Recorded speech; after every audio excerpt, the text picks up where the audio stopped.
Hi, everyone. My name's Daryl. And a couple of months ago, I reached out to ALiner, hoping to talk to them about their products. And they offered up their president and CEO, Brett Randall. And so I'm so happy to have the opportunity to talk to you, Brett, today. And thanks for making the time during your busy travels.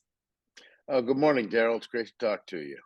Can you talk a little bit about kind of what brought you to A-Liner? I think it's been about 10 years since you've joined the company, kind of what your background is. Sure. I've been in manufacturing all my life and was involved in sale of a business and was doing some other work in real estate and some consulting. And I live in Pittsburgh, Pennsylvania, which is a small town and 2 degrees of separation. And A-Liner had really, since the downturn in '07, '08, had really struggled. The ownership group asked me to come and take a look at the company and give them some feedback, and I did. And about 6 months later, they asked me if I would consider coming on as the CEO, That's awesome. and I did. And we had some operational issues we had to address, and did it, and turned the company in the right direction. And then in about 2019, I ended up purchasing out the majority of the shareholders. So Wow. it's now been about 10 years, and I love it. You guys introduced the Evolution. I think it's been out maybe a year or so. Yeah, it came out late last fall. We introduced it at the Elkhart Open House. Can you talk about some of your favorite features of the Evolution? Well, I think number one, we like the cool factor. Yeah. It's got the dark gray with black extrusions. It's a heavy duty package, and it really has a really unique shower design where we adjusted our frame to build in a little bit of a drop so that we could have a stand up shower available. And it's been well received for folks who want that size and space, the access to shower as well as potty option. A lot of young families have enjoyed it. So it's been very well received here in the 10 months or so that it's been out. Yeah, I really like I like the idea of the shower. I just on the older LXE, I didn't kind of like just the way it looked. It Mhm. just kind of compartmentalized the trailer a little bit. It was just kind of ugly, but the fact that this one is just kind of hidden is pretty amazing. It is amazing, and the LXC was our shower solution in the past. Having the difference in the box size between the 12-foot and the 15-foot did give us an opportunity. Obviously, we're kind of Tetrising in things in our units. Space is at such a premium, so we do have a little bit more space in the larger unit, and we're able to come up with a new solution that has been well received. How have sales been on the Evolution? And We've been very pleased. what was the response from the dealers? The response from the dealers was solid. They liked the look and they liked the shower solution. Obviously, it's a little higher priced model, but it's been very well received both at the wholesale and the retail level. Okay. So we're excited now to get through, and we'll have the Evolution 10 obviously available for show season next spring or next winter. So it'll be good to see that second year run on the product. Hmm. And sales, how have sales been on the product? Sales have been very good. They've exceeded expectations here over the first 10 months. So, and we usually predict fairly conservative growth in year one. It takes some time to get the products onto dealers' lots and for them to show them at the shows, and for us to market them direct to consumer as well. So for year one, we're very, very pleased, but always excited about year two because that seems to be the real launch year for a new product. Can you talk a little bit about what I know there's got to be a plan um, for, the older models, and are they eventually going to be phased out with the Evolution coming on board and most of the sales kind of moving to that direction? Or maybe some of the, I understand there's kind of a low cost factor that you want to keep the product relatively inexpensive, but will some of the innovations in that new product start making their way into the older product? Some may, but for the most part, it's a product extension, so it's not a product replacement. Okay. So we're broadening that line. It's got some modern and upgraded features that are new, and it does have a different price point. So we're going to constantly refresh and update the traditional product line, but Okay. the evolution really is going to be a complement. So, and we'll see some existing sales move into that line, but a lot of it is all new sales. It's opened us up, I think, to Hmm. some different customer categories than we had a year ago. That kind of drives this next question in that, when COVID happened, everybody started camping and everybody was trying to find a trailer. And we had supply chain issues and everything else. But it's a younger family. It's a younger family that is either it's a smaller younger couple or a younger couple with children. Can you talk about how you guys are trying to market to this new demographic? It's a great question, Daryl, and Oh, thank you. there you go. It's amazing in the last 3 years, and definitely COVID effect.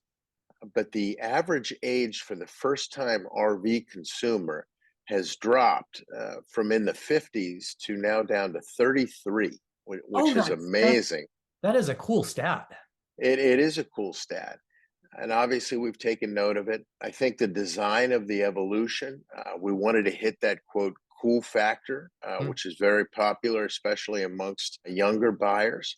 The shower solution, as well as the potty, has really makes that a great design for a young family of four. It hits a price point that they can get. The garageability of it is yeah, obviously one of our key sure. traits. So you can keep it in your garage all summer or even longer, so that you come home on a Thursday and say, hey, let's go camping this weekend. You just pull it out and you're ready to go. That's awesome. My next question has to do with the what was my next question? Um, I, I need a checklist. Me too, Daryl. My next question has to do with your guys' competition. Jayco a while ago stopped making pop-up campers, and Chalet, they've, I don't know how long ago they went out of business. I'm wondering about what you consider your major competition, and how have sales been on the A-Liner product line? Another good question, Daryl. So we look at competition in really three different ways. From a direct product competitor, it would be the Forest River brands Okay. that you have out there. They manufacture A-frame products. So from a standpoint of somebody looking at a garageable A-frame, they would be the product competition. Secondly, we look at categories. So we look at, okay, the demographics of somebody who's looking for a camper for one, two, three, or four people, and the options that they have out there as far as pop-ups and small towables. So we're competing in that category as well. And those are both within the RV industry. And then we look at the third sector, which is competing for ultimately the consumer's dollar. So they have a lot of choices. Post COVID, a lot of things are back to normal, so they can choose how they want to spend that recreation dollar. Do they want to purchase an RV? Are they going to travel, spend it on vacations, traveling by plane? Are they going to go on a cruise? So as an industry, we're constantly aware and working on it. I sit on the board of directors and executive committee for the RV Industry Association, and we're always looking at how the industry places as far as competing for that customer's dollar. Hmm, that's great. So I'm a member of a bunch of the A-Liner Facebook groups, and it's Me too. yeah, you just joined mine. A-Liners out west. Woo! I got it. So my next question has to do with basically some feedback that I got from owners, questions that, because I said we might do some sort of interview, and I wanted Sure. to solicit feedback from the groups. One of the things that folks really would like to see is some sort of A-Liner store, some sort of a website where, they could get spare parts or accessories or things like that. I don't know if you've ever heard that feedback and if you've ever, considered something like that. But what are your thoughts on that? We have heard that feedback, and actually recently posted. We've developed an internal swag shop, which we have posted on social media. Okay, Hats and mugs and Yetis and other types of things that we'll have available for our customers. that's cool. Our goal is a next step that we're looking to move towards is having it, be available online, Okay, so that if folks want to look at hats, T-shirts, Yetis, whatever they may be, they're available to them. okay, Once we can get that up and running, I think it would be a logical extension. We haven't gotten this far yet, but a yeah, logical extension for simple parts that can be available for our customers from just a maintenance and aftercare program and things they may be for the unit. So we have heard the feedback and we're on it. that's awesome. Um, so this is a this is a little. We've had a lot of softball questions here. Yeah. um, that was our foreplay, huh, Daryl? exactly.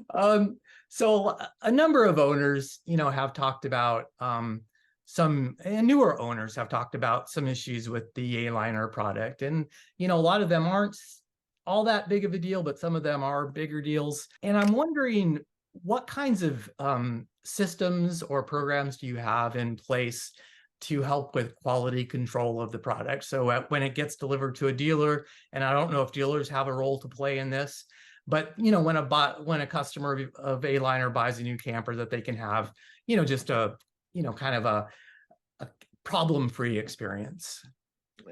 That's the number one issue. I mean, two major issues very important to me are quality and safety.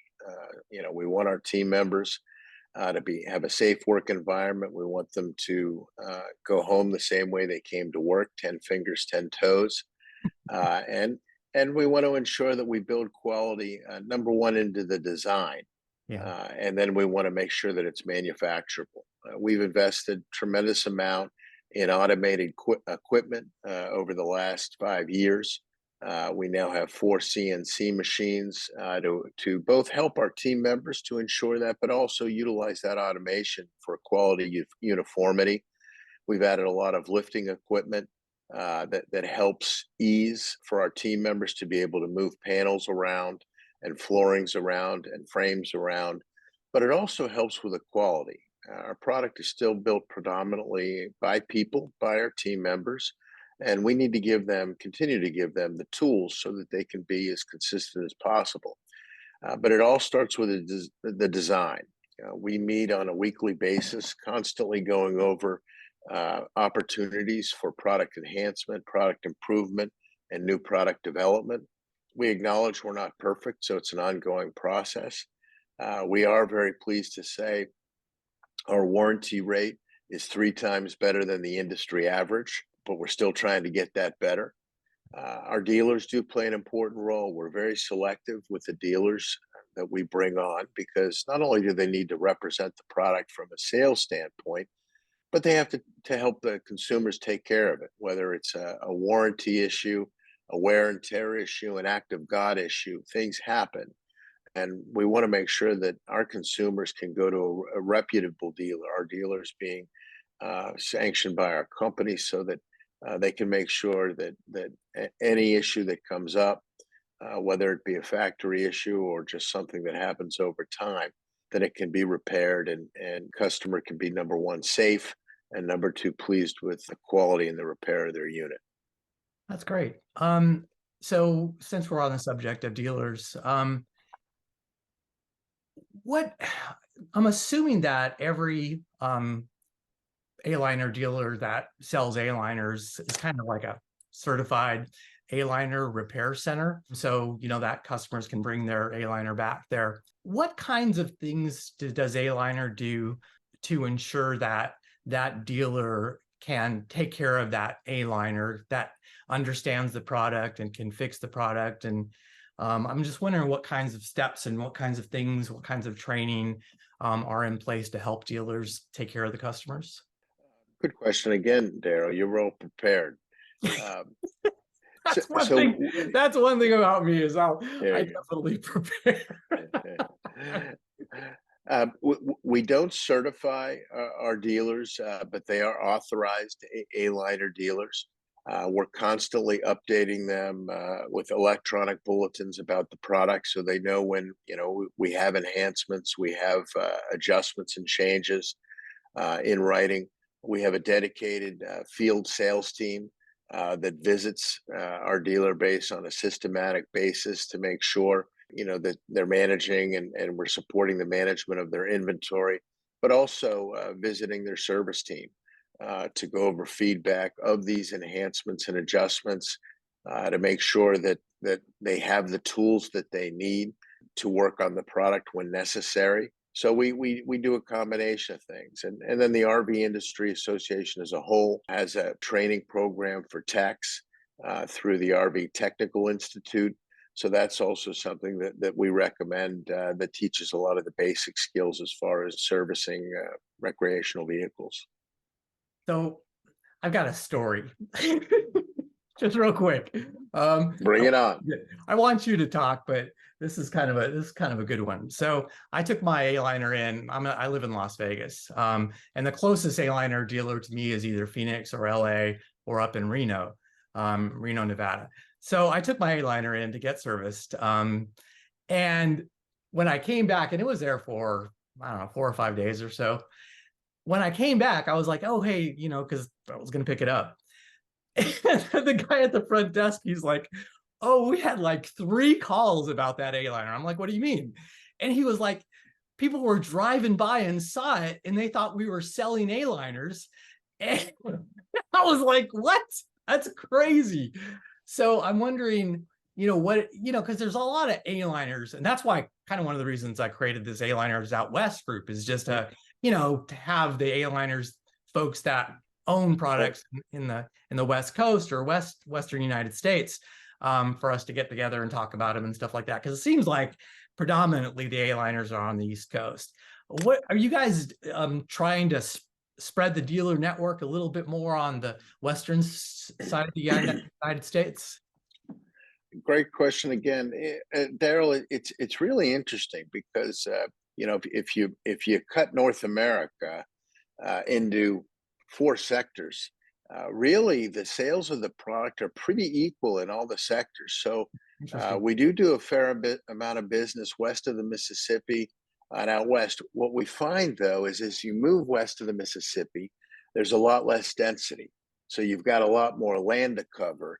So although we have about 40% of our dealers are out west, the geographies to cover a lot larger than they are in the East Coast, where you have a lot more density. But we're always looking at both geographical opportunities where we can place a dealer, and look at working at dealers to make sure that they're performing and representing the brand up to standard.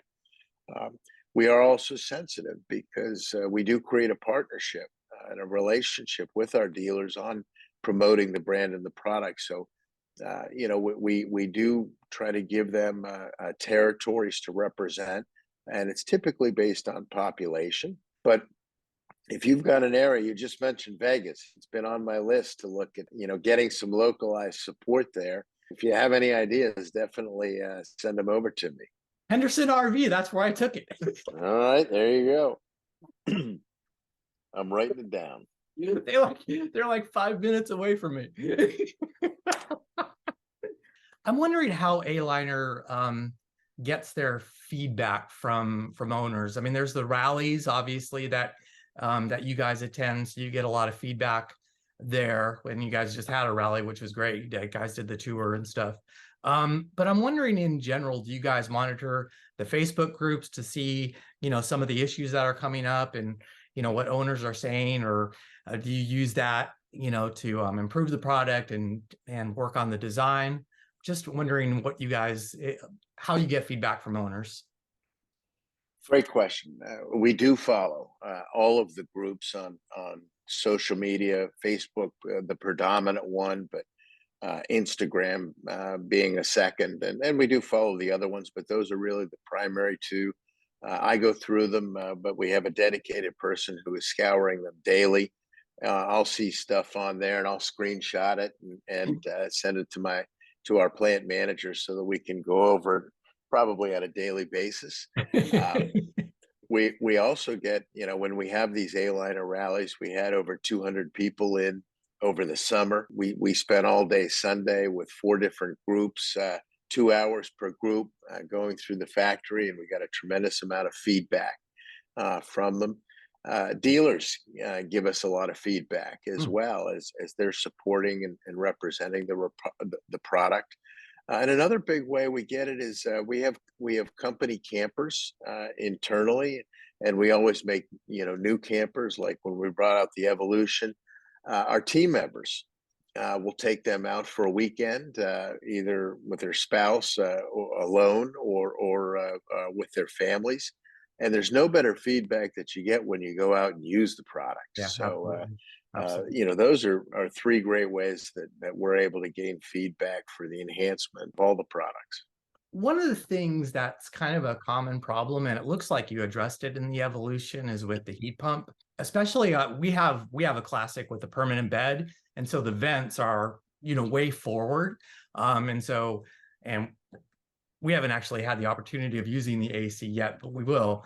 Um, I'm wondering if there's some changes upcoming for the models that have the heat pump, to especially with that couch, to get the airflow a little bit greater, so that customers are a little more comfortable when it gets a little hot. Great question, Daryl. So it goes back to kind of what you said earlier. During the COVID period, tremendous amount of supply chain issues hit all industries, and ours wasn't exempt on it. So what we had there is a period where you were looking at varying components, whether they be furnaces, heat pumps, refrigerators, stoves. So we had to look to adapt our models to be able to handle different kinds of units, and different kinds of units on heating and cooling can require ducting modifications, or different types of intakes and outtakes. And so we've worked on that for really the last 2 years, Hmm. with differing solutions in there. And I think we continue to get better with making sure we have the right airflow solutions in the right size units with the specific products. But it is still an ongoing work in process, and a lot of that is driven by uh, we build all of our products really in house. We have a partnership for our frames, but obviously all appliances are always outsourced. Yeah. We don't do them in house. So, and those manufacturers make various changes, and we're constantly looking to adapt them to make sure that they work in the unit as they're intended. Obviously, if you're in Las Vegas and it's 110 degrees, It's a dry uh, heat. there you go. It's a dry heat, but it might be a challenge to cool. But we are aware of comments out there, and feedback. We need to continue to look at some of the appliances combined with some of the units to make sure that we have the best airflow possible, so the unit's comfortable. I did hear something, and this is the first time I heard it, so I watched that interview with Rick during the A-liner tour, and Mhm. you talked about the microwave and possibly and discontinuing microwaves in the A-liners. And I don't know if that was all models or if that was just specific models, because we love our microwave. Well, yes, that was the decision, and we're always looking at that, and we have gotten some feedback on it both ways. There's some folks that, like you said, love their microwaves, and there's a lot of folks out there that love the space, and they say, "Hey, give me the space. I'll make the decision on what I put there." And if I need to go out to Walmart or somewhere else and get a microwave so that I have it, I will. So it's one of those things that when you make changes, I remember a few years ago we used to have a radio that we actually put in all the units, That's and right. nobody Yeah. was ever using the radio because we all have our our phones and other devices for our music. So.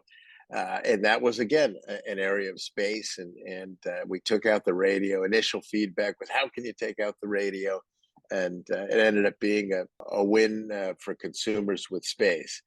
So we look to try to make those decisions based on the majority of feedback. But we're not too proud that if we make a decision and then we find down the road that maybe it didn't click with the majority of our customers, then we'll acknowledge it and reevaluate. So is that currently the situation? So as you're manufacturing right now, there's no microwaves, or is that going to be like a 2024 thing? It's in process of changing, but the 2024 models, which will be introduced to dealers early this fall and then be available to consumers late this year, are not going to have the microwave product as a standard. Talking about storage, so now we're going to have more storage where the microwave is. Yes. I like some of the new things about the evolution where you have the larger storage doors with the magnets, as well as kind of in the in the dinette area where they have some swing doors that you can get to that storage area much easier than having to pull out the cushions. Yeah. Is that going to make is that maybe some of those things going to make its way to make that storage accessible in some of the other units, or is that more of an evolution thing? Because storage is such a big deal on these things. Storage is huge. I mean, for the RV industry and the marine industry, we're constantly looking at both the amount and availability of storage, and then also the accessibility of it. We want to make it so that it's as user friendly as it can be. So when we learn different things, like in our design of, we've got an R&D center at our headquarters. We always look, hey, even if it's designed for a new product, is this something that we can look to incorporate in different type of models? So the answer to your question is we're always looking at it, and we want to make all of the different products better, enhance them.